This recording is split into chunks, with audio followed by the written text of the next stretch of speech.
जय श्री कृष्ण, जय श्री राधे। आज हम एकादशी की व्रत कथा की चर्चा करेंगे।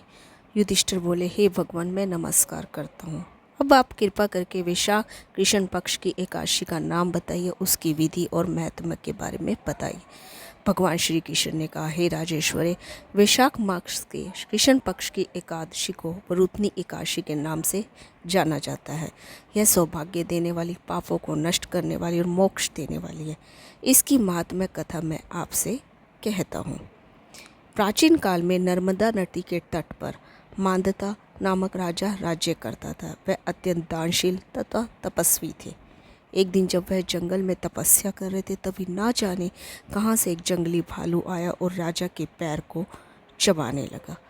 राजा के पैर को इस तरीके से चबाने लगा कि उनका ध्यान भटक नहीं पाया। वह अपनी तपस्या में लीन ही रहे। कुछ देर बाद पैर चबाते चबाते भालू राजा को घसीट कर जंगल में ले गया। राजा बहुत घबराया, मगर उन्होंने अपनी तपस्या नहीं छोड़ी, ना ही क्रोध, ना ही कोई हिंसा करी। तब उन्होंने भगवान श्री विष्णु से एक प्रार्थना करी और भगवान श्री विष्णु का स्मरण किया।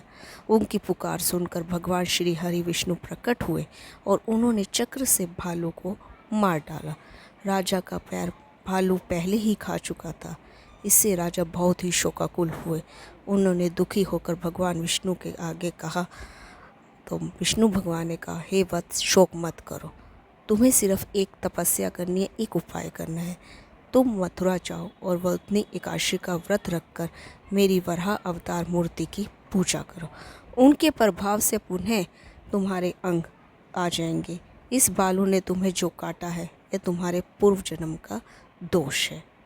भगवान की आज्ञा मानकर राजा मांदता मथुरा जाकर श्रद्धापूर्वक वरुथनी एकादशी का व्रत किया। इसके प्रभाव से राजा शीघ्र ही पुनः सुंदर और संपूर्ण अंगों वाला हो गया। इसी एकादशी के प्रभाव से राजा मांदता स्वर्ग गए थे। जी हाँ, जो भी व्यक्ति भय से पीड़ित है, उसे वरुथनी एकादशी का व्रत रखकर भगवान विष्णु का स्मरण करना चाहिए। इस व्रत को करने से समस्त पापों का नाश होकर मोक्ष मिलता है और हमें स्वर्ग की प्राप्ति होती है। जय श्री राधे, राधे राधे।